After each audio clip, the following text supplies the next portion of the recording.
Welcome to the results presentation of the interim results of Vertu Motors plc for the 6 months ending August 2025. My name's Robert Forrester, Chief Executive, and I've got Karen Anderson, our long-serving CFO, who's going to go through the financials.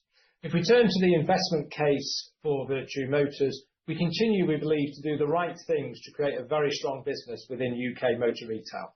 We believe scale drives benefit, and actually we believe these benefits are increasing over time, particularly in the area of the ability to invest in technology to drive productivity increases and cost reductions, and the benefit of having large single brands across the national space to drive brand awareness.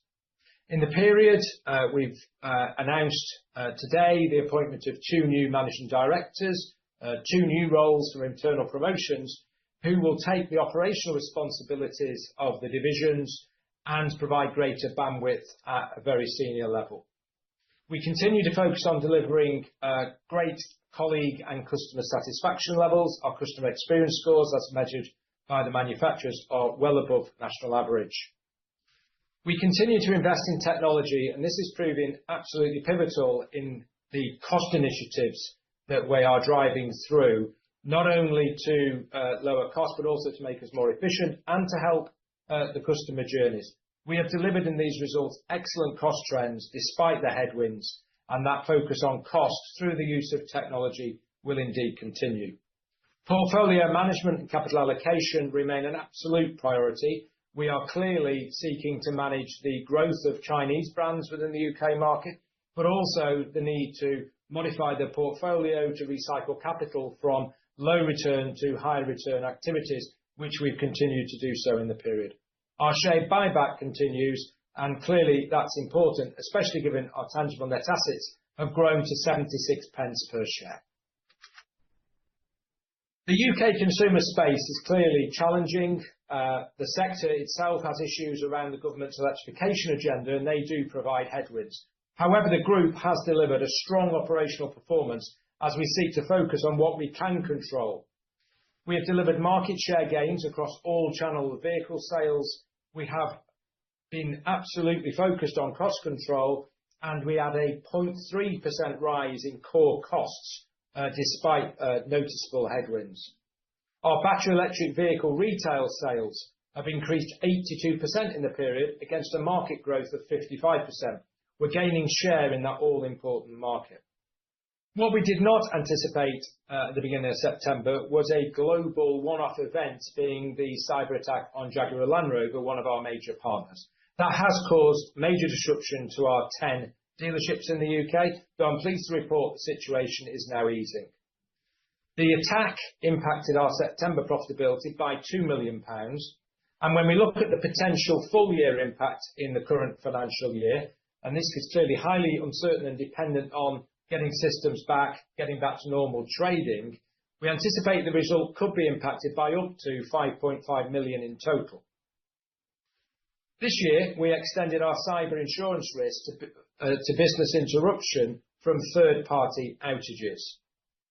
Clearly, we are now working with our advisors to progress a potential claim where possible in respect of the losses that we have incurred in relation to this JLR outage. We have appointed forensic accountants to help the group to work with our insurers on this.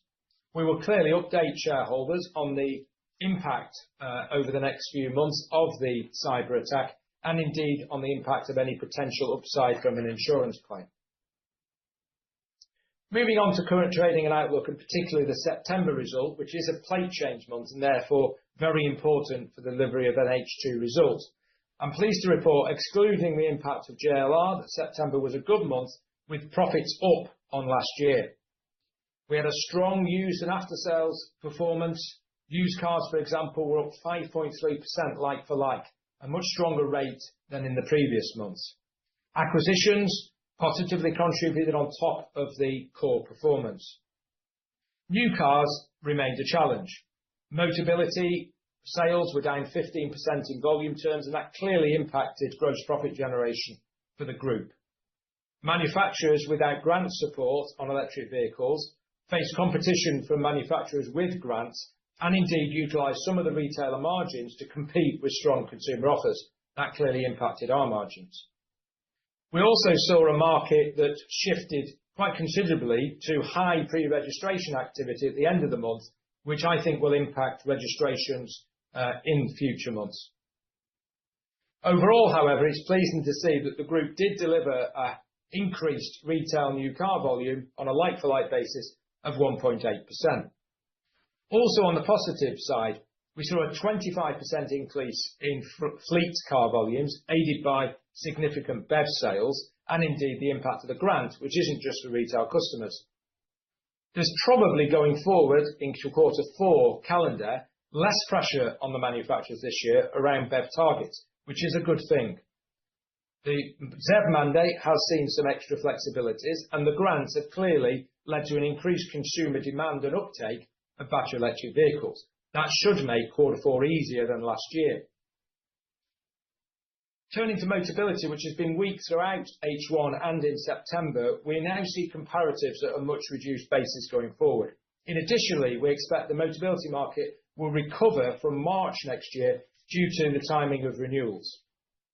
Overall, excluding JLR, we expect full year profits to be in line with market expectations, but the board are mindful of a cautious outlook on the consumer side and business sales side. The autumn statement at the end of November is clearly of key interest. If we turn to the strategic update, the group has had a consistent strategy and was recently reaffirmed by our group strategy day with the board in September. If we take growth in particular, we will see further growth in Q4 in outlets. Our expansion with BYD, which is the leading Chinese manufacturer, it gathers a pace. We will open our former Citroën dealership in Nottingham as a new Skoda business, which we're excited about, and we will see some further small-scale acquisition activity. Our cautious outlook means that our focus in the near term will be very much on maximising our existing portfolio in the remaining months. If we look at sector trends in the near term, it's interesting that of the 3 trends we're going to talk about, we are not talking about the rollout of the agency model as one of the big 3. We have BMW planning to launch agency in the UK in 2027, but there's been a general rollback and ceasing of agency as a strategy.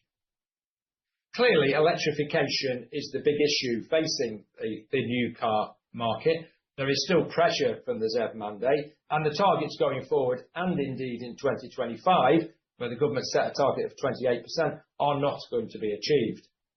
This is a headwind on the new car market and indeed profitability. I think we're more optimistic than last year. The ZEV mandate flexibilities, the EV grants, have gone down well with consumers.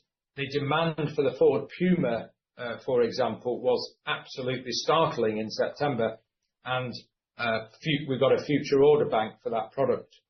There are far more affordable cars, some less than £20,000, that are battery electric vehicle in the market today. This was not the case in the new car market in the prior year. Products like the Hyundai Insta, the Dacia Spring are 2 that spring to mind. However, Volkswagen brands are also bringing out much more affordable product into the marketplace. Electrification is the long-term answer, and it will come, but it will not come at the government's pace. The second issue to discuss is the role of Chinese new entrants into the marketplace.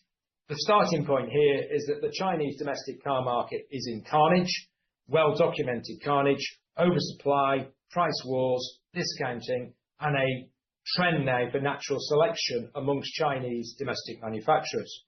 The UK is seen as the go-to place for the Chinese to come. Why? Well, we haven't got major tariffs on Chinese product, and there's no clear national champion amongst UK manufacturers, as in other countries, except perhaps JLR. You'll have recently read that the UK is now BYD's biggest market outside of China. The Chinese cars typically have great technology, fantastic electric vehicles with great battery technology, and their hybrid cars are also much sought after. However, there will be a somewhat break on the exponential growth of the Chinese in all likelihood. We've got a lot of new brands coming into the United Kingdom, all requiring 6-car showrooms, but there's no new build showrooms being put in place. This will limit growth. How many spare six-car showrooms actually are there? And we as Vertu need to balance chasing market share and growth of car sales with making money. And we will play the long game here. We will assess new entrants and we will assess in the short term whether we want to invest. You've got to remember, for a Chinese new brand, there is no high margin after sales. We have concentrated and will continue to do so on MG and indeed BYD, and we'll clearly assess others over time. The third and topical discussion is around finance commission. The Supreme Court sat in the period and indeed did curtail the wildest aspects of potential claims against lenders in relation to finance commission in the auto sector. In what was perfect timing, last night the FCA released a consultation paper on any redress scheme. We're now in a period of consultation and we will be diligent and respond to the FCA in a very structured way. The FCA's focus on redress is likely to be levied, at least initially, on lenders. We will, as retailers, be key to providing the data to actually calculate that redress scheme. We will continue to assess the position, but we do not currently consider the need for provisions. Our digitalisation strategy has always had two components. One is the push for technology to increase productivity and indeed control costs, and secondly, to increase our sales and marketing effectiveness. We have to do both, though in this period, given the cost pressure, we probably put more effort into the cost control.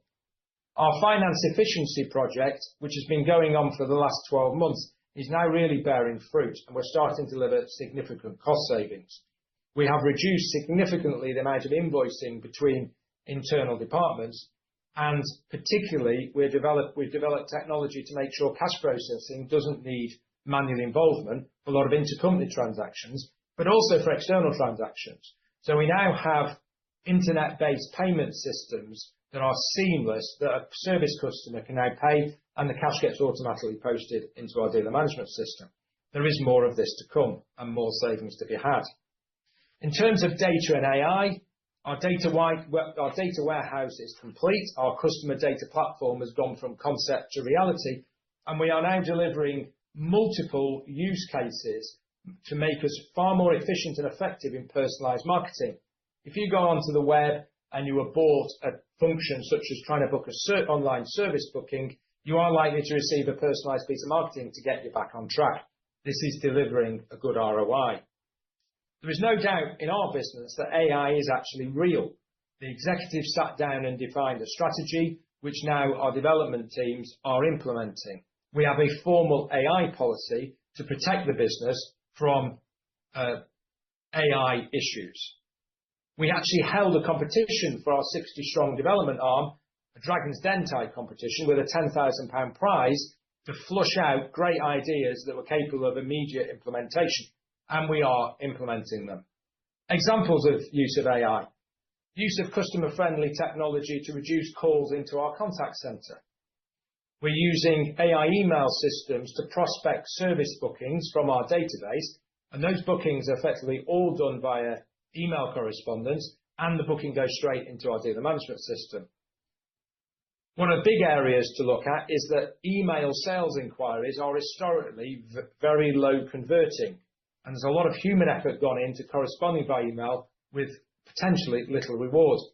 We're now starting to use AI to warm up those email sales leads to get them to a sufficiently hot prospect to enable humans then to finish off the job. We are at the start of the journey on this for sure. Third element is our new website, which we now have one single brand of Vertu, and we therefore took the opportunity to revamp our website.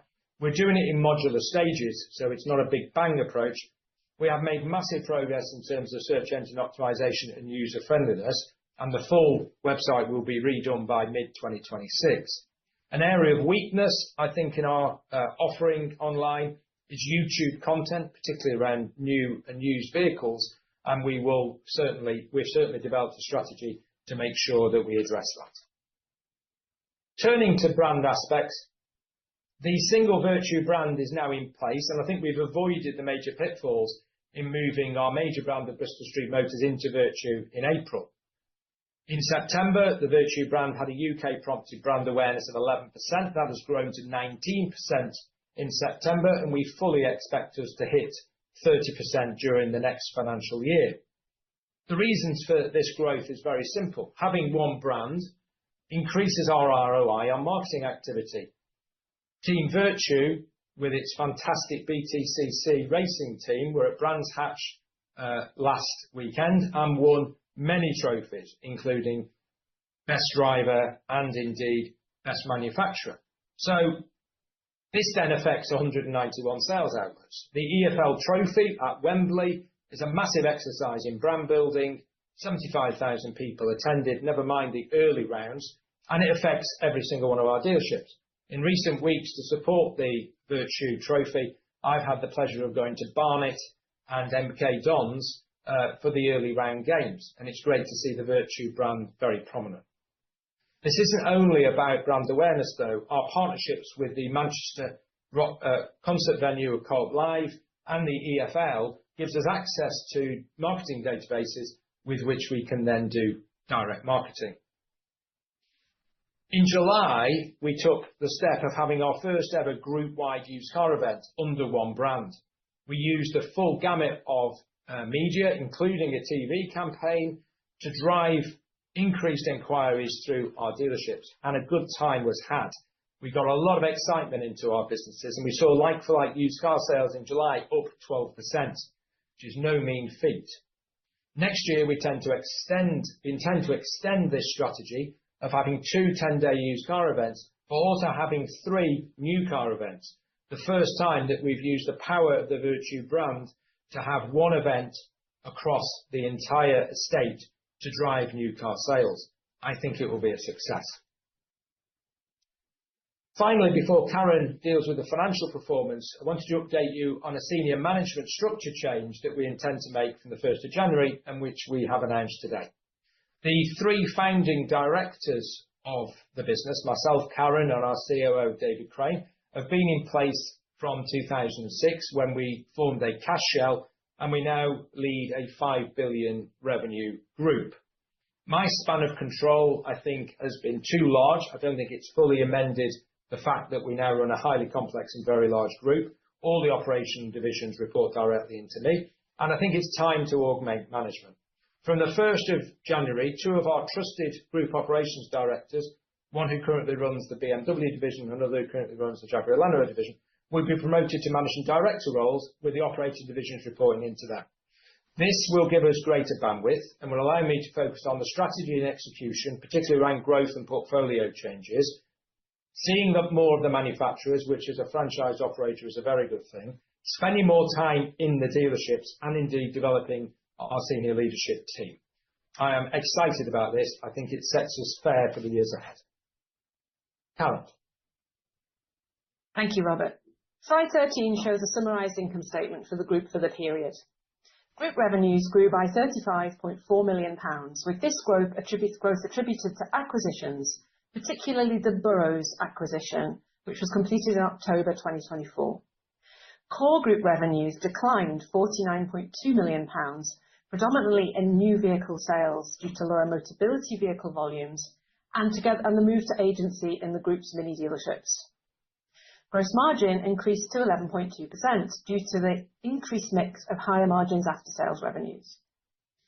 Costs grew as a percentage of revenue, however, were tightly controlled, with core group costs rising just 0.3%, or £0.7 million on prior year, despite the cost headwinds we faced. Adjusted operating profit reduced on prior year levels, driven by the reduction of profitability from the new car channel, with this reduction flowing through to EPS. The group's interest costs grew slightly, with increased manufacturer stocking charges and lease interest, partially offset by increased deposit income and the impact of reduced interest rates on our borrowings. Non-underlying costs represent redundancy costs, as the group applied technology to improve the efficiency, particularly in the finance function, which moved to divisional accounts processing hubs in the period. In addition, exceptional non-underlying costs include the cost of closure of 2 of the group's dealership locations. Turning over to slide 14, here we have a profits bridge of the adjusted profit before tax compared to prior year for the period. Core group gross profit declined by £1 million over the prior year period. And clearly the standout negative here is the £4.4 million reduction in gross profit from new vehicle sales. This decline was driven by a significant reduction in Motability sales volumes, consistent with the market decline in this channel, as well as significant discounting of battery electric vehicles, which impacted new vehicle margins. Offsetting the shortfall was the significantly improved gross profit generation from the group's resilient and high-margin after-sales operations. Our service department here benefited from an increase in the internal rate charged to the vehicle departments in the preparation for vehicle sales, which did actually move some gross profit from new and in particular used car sales into after-sales. Used gross profit generation exceeded prior year levels, even after having absorbed the additional cost of preparation from service. Margins and volumes were broadly stable in the period, with the improvement in overall gross profit generation arising from improved gross profit per unit, which was aided by the group's used vehicle algorithm valuation tool. Core group operating expenses, as I said, grew just £0.7 million, and I'll cover those movements in more detail on my next slide. Contributions from dealerships acquired or started up represents the year-on-year movement of £0.2 million. And this was expected given the start-up nature of some of the dealerships within this category, with improved returns expected as these dealerships mature. Turning to slide 15, we're giving you further detail on the core and total group underlying expenses. Overall, core group operating expenses rose just 0.3% over the period, despite a significant increase in cost of employment driven by the autumn 2024 budget, which increased national minimum wage and company NIC costs considerably. The biggest single cost of the group is salary costs, remembering that the figures on this slide actually don't include the productive cost of technicians, which are in cost of sales. Salary costs in the core group in operating expenses rose just £0.3 million over the period. And this reflected the impact of the group's cost-saving initiatives, which we completed largely by 28th of February to offset the impact of that autumn budget increase, but also reflects some of the cost savings we've done in the current year in respect of things like finance efficiency. The greatest percentage cost rise was seen in marketing costs, which rose £2.1 million over the prior year in the period. The group invested in marketing both in the move to the single brand Vertu in the period and also in a 10-day used vehicle sale event for which there was no comparative in the prior period, which helped drive used vehicle sales volumes in what was undoubtedly a subdued market. The group delivered a saving of £1.9 million in vehicle and valet costs, reflecting cost-saving activity in this area, and Robert will cover this in more detail shortly. But this actually was combined with tight cost control in respect of the group's demonstrator and courtesy vehicle fleet. The group's share-based payments charge, now in underlying costs, has increased as a result of the increase in number of management colleagues in the group to which awards are made, following the acquisition of the Burrows dealerships in October last year.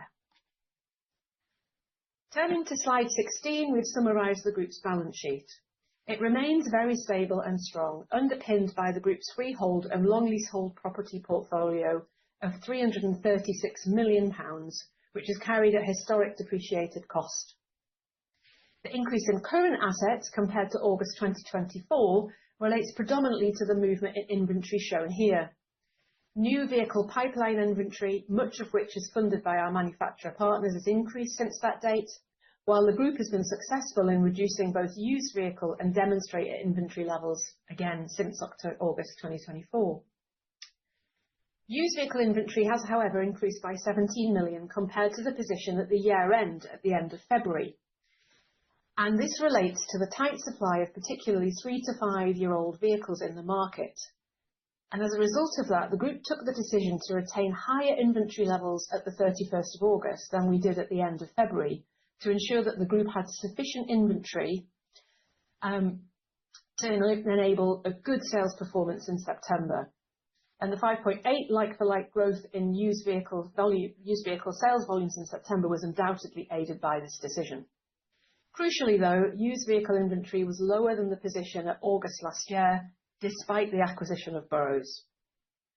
Tangible net assets per share are 76.1 pence, and this clearly reflects the strong asset backing of the group and is also increased on the level in February due to the share buyback programme. Turning over to slide 17, this highlights the group's cash flows in the period. We generated a free cash inflow of 0.4 million, which was impacted by a 21.2 million cash outflow from working capital compared to the position at the end of February.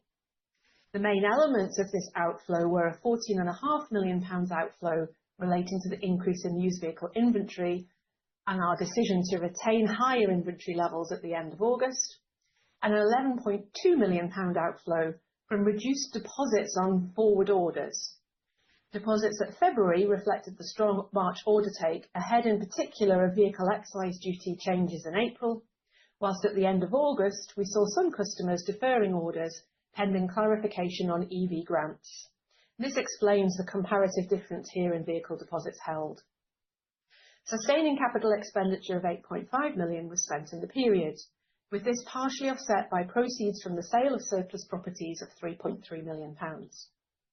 A further £2.5 million was spent on the period on capital projects which enhance the operating capacity of the group. And this includes a new off-site vehicle preparation facility in York, together with, for example, the expansion of our Toyota outlet in Chesterfield. Net debt at the end of the period was £78.3 million, excluding lease liabilities, representing a £5.6 million decrease on the position last August, despite expending £22.5 to £2.4 million on the Burrows acquisition. Slide 18, which is my final slide, covers the group's capital allocation discipline. We remain focused and thoughtful around capital allocation, looking to achieve a balance between investment in growth and shareholder returns. When we look at growth, we target returns in excess of weighted average cost of capital. And with our strong asset base and low gearing, we believe we can successfully balance both growth and shareholder returns. A key element of the group's approach to capital allocation is our pruning process. This is where we constantly review dealership operations to ensure an adequate return on investment and contribution to group profitability. Following such reviews, the group has exited a Citroën outlet in Nottingham in the period, and the leasehold premises will be refranchised to the Skoda franchise in November. In the period, the group also took some of these recycled properties held for resale and realised cash of £3.3 million, 10.7% in excess of book value. The group actually has a good track record of disposal of surplus properties, in particular at values in excess of book value, and this really reflects the policy of carrying our assets at historic depreciated cost. The group has had a programme of share buybacks in place since FY17. The group spent £5.6 million in the period on share buybacks, and since the start of these programmes has now bought back over 19% of issued share capital. The group announced a £12 million share buyback programme in February, and to the end of September had spent £7 million of this programme, leaving £5 million remaining for the rest of FY26. As a reminder, the group has a stated full-year dividend policy of 2.5 to 3.5 times fully adjusted diluted EPS, and in bearing that in mind, the FY26 interim dividend has been held at 0.9 pence per share. It's worth remembering, though, that the cash cost of each of our dividends is reducing as a result of the share buyback programme in action. I'll now hand back to Robert for a more detailed update on the group's trading in the period. Thank you, Karen. So let's turn to the group vehicle sales performance. We're pleased to report we gained market share in all channels. In addition, margins were stable in new and used cars. There was a slight dilution in fleet and commercial, and this was a mixed issue because we saw substantial growth in fleet cars and a decline in vans, and that mix impacted gross profit per unit.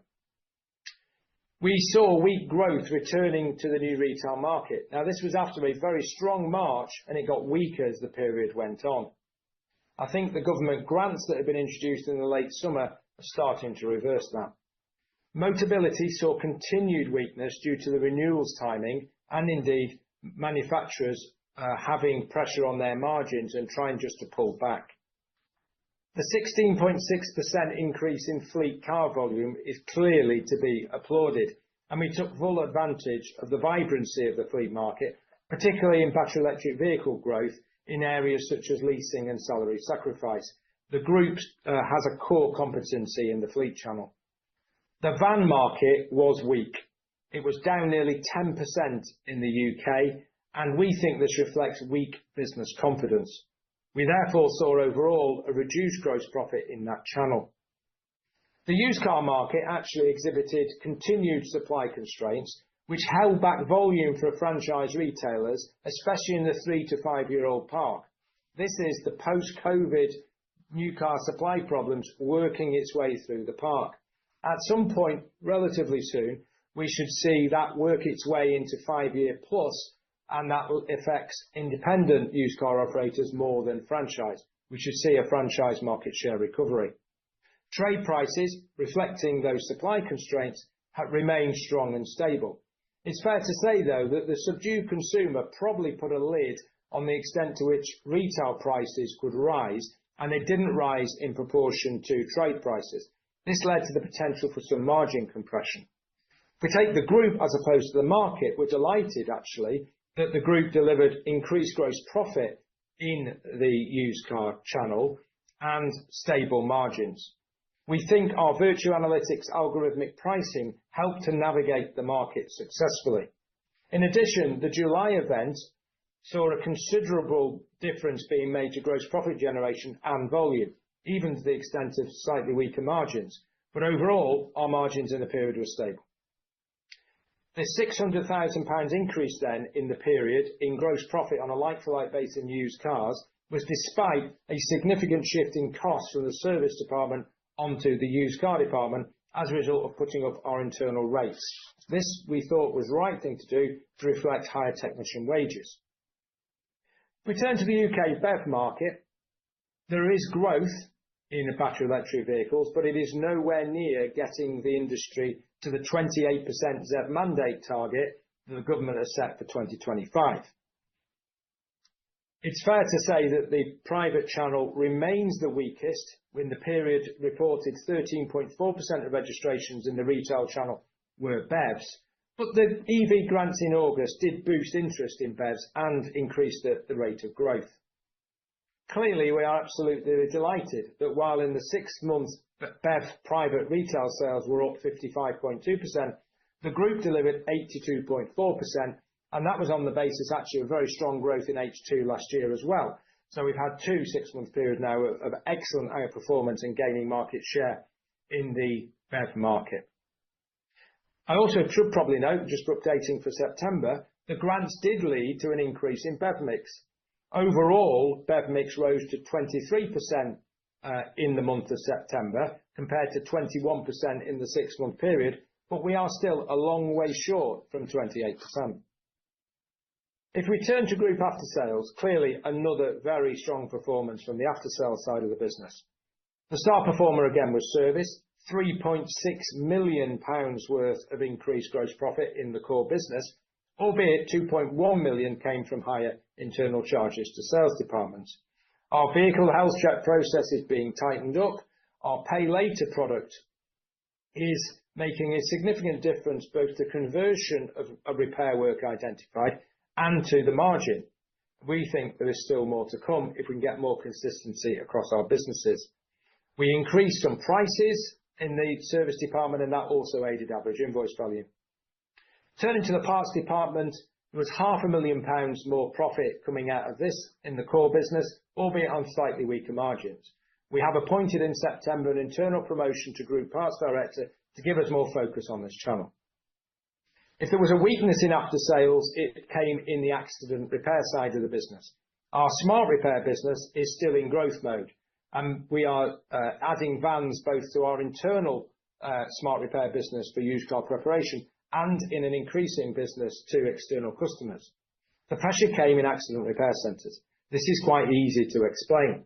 There has been a significant double-digit reduction in the number of accidents in the UK, which we are putting down to the increased technology within modern cars which prevent accidents. My car just stops quite often, far quicker than I would respond to risks. We are seeing, as the work has got reduced lower margins as people in the sector reduce margins to try and gain some volume. Our accident repair centres continue to perform at a high level. If we look at more detail at service repairs, we've given some more data here. We've discussed the impact of the internal rate change, where we increased the labour costs that our used car department and new car departments had on internal work. So when a used car comes in, we spend 2.5 to 4 hours of labour time on each car to prepare it for sale. Clearly, that has transferred cost to the used car department. We're delighted that used cars more than absorbed that. And indeed, 58% of the like-for-like service profit growth actually came from this change, which we think is right. There's no question that retention into our after-sales business is absolutely critical. And how do we build retention? If this is clearly multifaceted, the first thing we've got to do is sell cars from the dealership locally in the area. No one travels 100 miles for a service. We've then got to deliver excellent customer experiences, not only on a sales visit, but then subsequently on a service visit. And more often than not, we do. We have excellent CRM processes, including now some AI components, to make sure we're contacting the customer in a user-friendly way to actually get that booking back in. But retention products are also absolutely critical. We have 160,000 customers with a service plan, which means they've prepaid for their service over 2 to 3 years. We have a target that of the used cars that we sell, 50% have this retention product, and we're delivering on that metric. It's probably obvious, but as a vehicle park ages, and we've seen a significant aging over the last 5 years, older cars need more work and have higher bills, higher average invoice value. As you can see, over 3 years, old cars have a £375 average invoice value, less than 3 years, £275. The average age of a car in our workshop is now 4.85 years, which belies that really goes against the perceived wisdom that franchise dealers only deal with cars in the warranty period.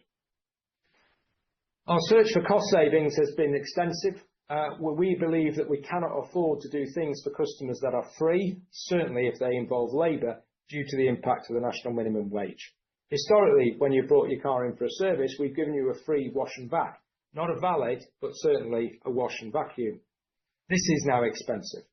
We've had a two-pronged attack to try and make sure we can control this cost. The first is using behavioural science to give customers the reason to opt out from that service of a free wash and vac. 60% of our customers actually check in for a service now prior to the visit online, and we then use behavioural science to promote opt-outs. In addition, one of our core divisions actually piloted a charge for a wash and vac, so ceased to do a free wash and vac, and we charged £6.99. This led to a 60% drop in the demand for the free wash and vac, and clearly we could then remove resource that was actually going to do that. That one division in the period saved £400,000 and had no perceptible increase on customer experience scores. We're now rolling that out in the next few months over our non-premium businesses and expect further cost savings, both from an annualised perspective and across more businesses.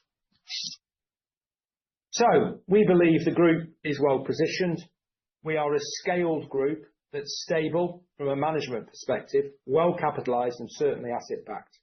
We have the firepower both from a managerial perspective and from a financial perspective to expand our operations and indeed grow our scale. The digitalisation strategy, which we've always had, is gathering pace. Certainly AI transforms, I think, what we are capable of to the benefit of productivity and indeed customers. We remain a very people-focused business. AI will not change that. We have excellent people in the business up and down the country, from Glasgow to Truro, and aided by our technology, they can deliver for our customers. They are motivated to do so. They can also deliver for our manufacturers, and if manufacturers like what we do, we can get more franchise businesses. We are focused on doing the right things and working hard to win.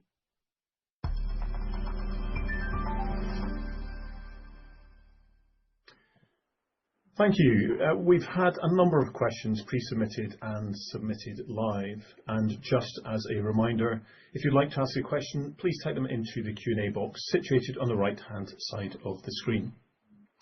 And the first question that we have is, what has been the specific impact on dealer profitability given the recent increase in employer NI charges?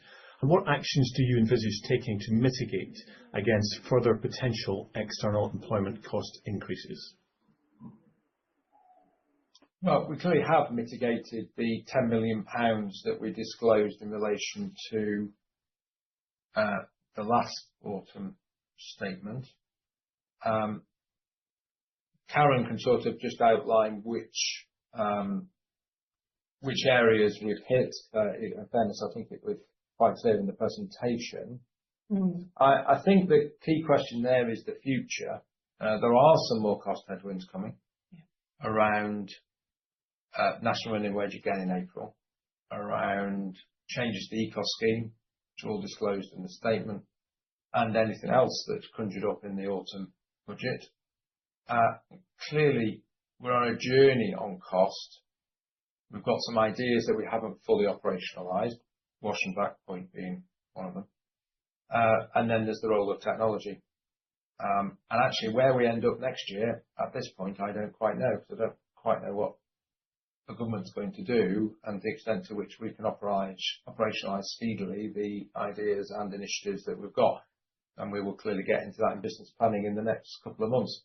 But our aim is to race to try and mitigate as much as possible, just like we did this year. I mean, the facts are starting.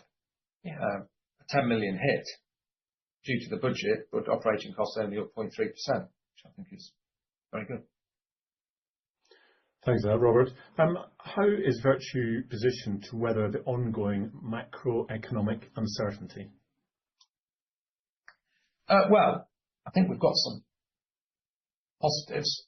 We've got a very stable management team. The management changes we're proposing help us, I think, in terms of giving us more bandwidth to deal with situations as and when they arrive and to take advantage of opportunities. Macroeconomic headwinds will give us opportunities, actually, and I think we're quite cognizant of that. And when the time is right, we will action them. The fact we've got an in-house technology arm with stable management means we should know how our business operates. We should be able to identify the areas we want to action from a technology point of view. And I am convinced, having seen it in action and actually impacting productivity and cost, that technology in general and AI within it is quite an opportunity for us. So we'll certainly be focusing on that. I think the move to a single brand helps us in terms of the marketing message as well. In terms of sale events group-wide. Should give us more marketing ROI and give us efficiencies. We've got a job to do at the moment to build the prompted brand awareness in the UK for marketing, but it certainly helps make us more efficient and productive for sure. Thank you. Next question is around the FCA announcement. Could you give us more detail on your thoughts on the FCA announcement yesterday and its impact on Vertu? I'm not sure I've got much more to add than we put in the presentation, really. The situation is relatively clear of what the FCA's position is. The redress schemes are primarily directed at motor lenders. You'll have seen further announcements from motor lenders about the need for increased provisions from themselves. We're involved in discussions with the FCA, and we will be looking at the document. We will make sure we respond in a structured and measured way within the timeframes. And I think things have moved on, but I don't think our fundamental views on liabilities, where they sit, etc., change. And the board don't consider at this current point that we need provisions in relation to the redress.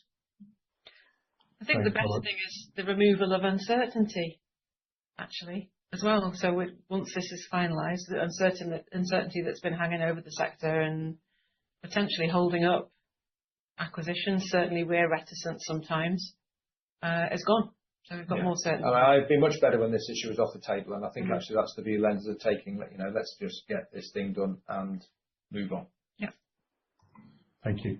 How do you see OEM manufacturer relationships evolving as the market transitions to agency models? Well, the market isn't transitioning to an agency model. That is clearly a fallacy. We have seen some manufacturers move in that direction. Volvo, Mercedes, Smart franchise has moved towards agency. We saw Mini in the UK move towards it in March, and BMW are set to move there in 2027. There is no general move in the rest of the sector. In fact, the reverse. Land Rover proposed it and then reversed. Volkswagen brands, Audi, Skoda, Seat actually introduced it and reversed. So I don't think this is a major theme we're going to have to deal with. Thank you. Next question. The balance between reinvestment in the business and returning capital to shareholders. How do you manage this? I think we've got the strength in balance sheet and the cash generative ability to manage it quite well. And we try and strike a balance between growth. Clearly, it's one of our strategic objectives to grow. But we're quite measured about growth. It isn't growth for growth's sake. It's making sure that whatever we spend our money on gives us a return in excess of weighted average cost of capital. And we like to balance that up with share buybacks and dividends. I mean, one of the arguments is the share price of the group being what it is compared to our tangible net assets value means that we can effectively buy ourselves at a discount. We can't really do that for acquisitions. So I can see the argument for sort of balancing it more towards share buyback, but we think we want to maintain our position as one of the bigger players. We think scale is important and therefore it's vital we balance up the two. Thanks, Gano. Technical question around the share buyback. The question is, your share buyback, what is the average price you've paid since you started the buyback, including pension shares? Including which pension shares? Including pension shares. Share incentive plan shares. Not sure about the share incentive plan shares, but of the 78 million shares we've bought back since the programme began, we've paid an average price of 54 pence. Excellent, thank you very much. Employee trust shares are bought in and then sent back out again, so I don't think that's particularly relevant. It's not a buyback one. 54 pence, which is actually significantly lower than tangible net assets per share. Yeah. Thank you.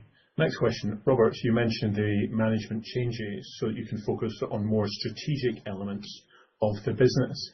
Is this also an element of succession planning? Yeah, I think that I don't actually agree that the change has been made for me to act more strategic. I think it's a little bit more nuanced than that. I aim to spend my time actually more with manufacturers, of which we've got over 34.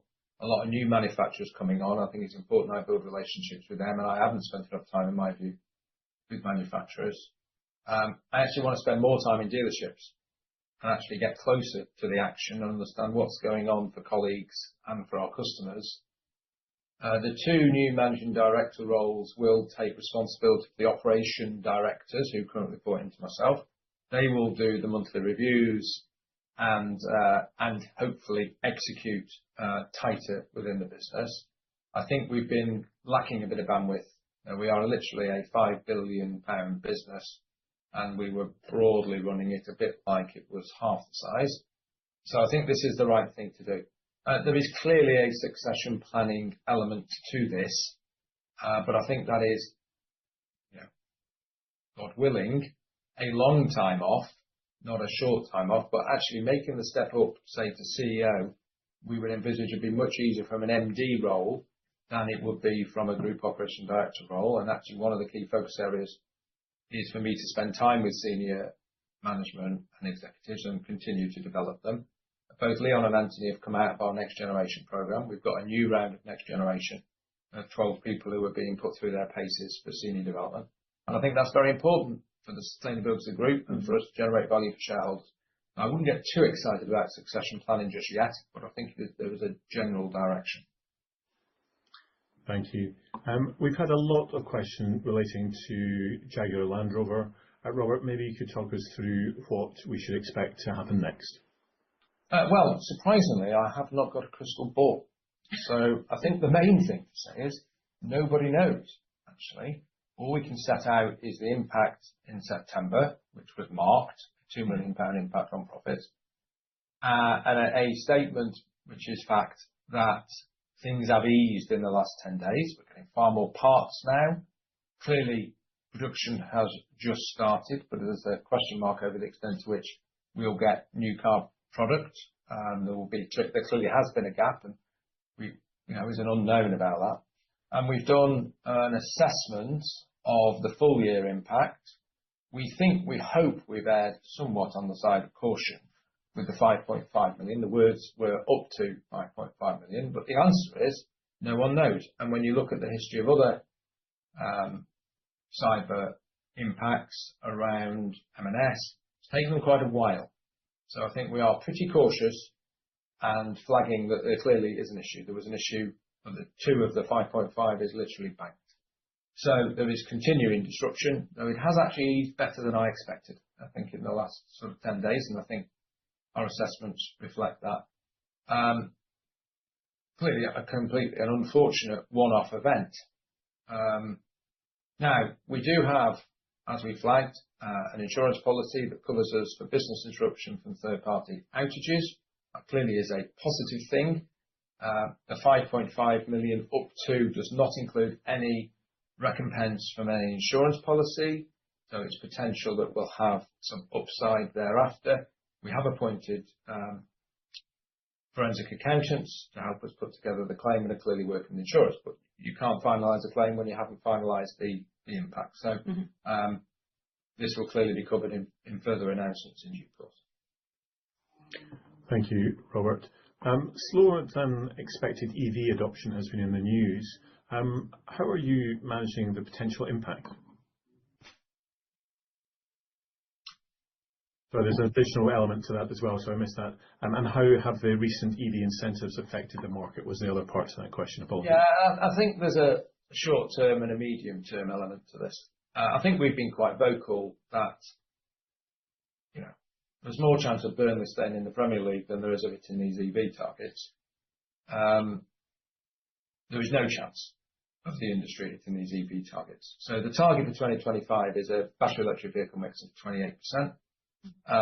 With the electric vehicle grants clearly aiding the September market, they definitely did aid the September market, and they'll aid the market for the rest of this year, maybe into next year. The industry hit 23% or just over 23%. So clearly no one's going to hit those targets. In the short term, I am more optimistic today than I was 12 months ago about the near-term prospects for the rest of our financial year.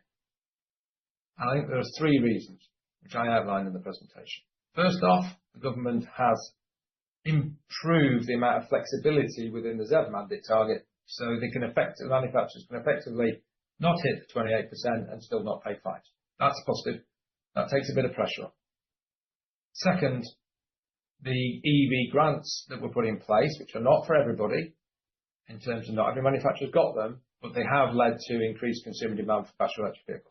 Now, there's a fascinating debate about whether this is making people switch from petrol and diesel and hybrids into battery electric vehicles, or whether it's actually augmenting the overall market. I think there's probably a bit of both. The third element is we are now getting desperately what we needed, which is our cheaper battery electric vehicles. And I outlined that in the presentation. That helps. So in the near term, I am optimistic. However, I wouldn't like investors to think that this whole electrification thing has got kicked into the long grass and has gone away. It hasn't. The targets are unachievable. This is a headwind on future manufacturer profitability and therefore, by definition, sector retail profitability. If we look at our last 3 periods of 6 months, we've seen new retail and Motability profitability decline in each of those periods, quite markedly, actually. So clearly there is a headwind and a sector issue.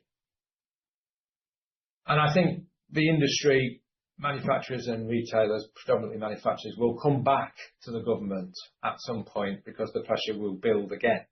And we haven't even really talked about the van ZEV mandate targets, which I think are even worse, actually.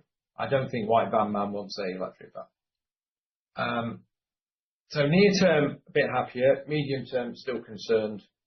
And the whole thing will have to get revisited. There is a global move back to petrol and hybrid. Started off in the US under Trump, but is actually well advanced now in Europe. There's a lot of thinking going on in Europe about extending timescales. It's fair to say our governments are not at the front of the queue in rethinking the policy, but the zeitgeist noise among certainly the opposition parties is this has to be tackled because it is not creating value. So I think it's one to watch, really. The problem has not gone away, but I am more confident actually in the short run than I was this time last year. That is for sure. Thanks, Robert. Just conscious of time at the moment, so maybe we'll go for a bit more quick-fire questions at the moment, as we've only got sort of 4 minutes left. Karen, given the strong balance sheet of freehold, favourable leasehold properties and cash position, would you consider relisting as a property company with a healthy cash balance generating tenants? Never thought about it, no. I don't think it's a serious question, to be honest. Successful motor retailers have always had high levels of freehold property, and those with only leasehold property tend to find problems. We are an operational business primarily, albeit with a very, very strong property portfolio. So I understand where the question's coming from. It's just not. It's not on the agenda. No. Thank you, Robert. Can you expand on potential BYD and Chinese manufacturers in the UK? Well, I think we will expand. Yeah. I don't think that's what the question was asking. We will engage with the Chinese manufacturers because I think they will take some share. That share will be limited by the number of showrooms available in the United Kingdom. We've got to be very clear that we will prioritise profitability in the short and medium term rather than go and chase market share. Remember, Chinese operators have no after sales, and a lot of our profit comes from after sales. So we will not go chasing shiny new toys. We will make financial decisions based on investment hurdles. And if that means we're slower in adopting Chinese brands, then so be it. It doesn't preclude you from then acquiring them later on in acquisitions. And I suspect that's where we'll end up. We are very confident on BYD. I think it is an excellent technology company that makes cars, and their marketing is excellent. So I think we're very confident in that. We will grow with some others. But I don't think we'll be at the front of the queue, actually. And with limited historic vehicle parts in, sorry, it's just disappeared for me. It's there. Sorry, we'll move on to a different one that's there. And what impact will increased BEV vehicles share have on high margin service revenues in future due to their reduced service/repair requirements? That's a good question, and I think the Scandinavians are obviously ahead on the curve. I think it switches between parts and labour. You get less parts, oil filters being a classic example, oil being another example, but there's still a labour requirement. And when things go wrong, they go wrong big, and they go wrong with heavy labour. We make 75% labour margins, and we make 20% parts margins. So actually, we can afford for average invoice values to come down, but that makes us still protect profitability. The key question is, will modern cars be serviced and repaired by franchise retailers or by independents, or not at all? And I think we're pretty confident, actually, that the technology is so sophisticated that if something goes wrong with one of these modern cars, they're coming back to the franchise retailer. And I've seen very little evidence to say that isn't going to happen. Thanks, Robert. Last question. The potential regulatory changes to employee car ownership schemes could increase costs by around 2.5 million per annum. What mitigation strategies are being explored? None. That's the point, isn't it? There's no mitigation strategy. That is a fact. What we'd have to do, clearly, is, as said in the earlier question, is a race, isn't it, of structural cost changes and then trying to find structural cost savings on the other side, which we have been spectacularly successful this year. But clearly it is an exceedingly unhelpful development and symptomatic of this government's policy towards British business. Well, Robert and Karen, thank you very much for the questions today. Robert, just going to hand back to you for any closing remarks at the moment. Well, I'd just like to say thank you for giving up your time. I know your time is very precious. There are a lot of companies you could spend time looking into and investing in. We feel we've got a very, very strong operational business. The UK is not the easiest place in the world to do business at the moment, but one day the clouds will clear and we will have an exceptionally strong, large business with which then to expand and do very well in. Thank you. Thank you very much. And that concludes the Vertu Motors investor presentation. I'd like to thank Karen and Robert for that. Please take a moment to complete the short survey following this event. The recording of the presentation will be made available on the Engage Investor platform.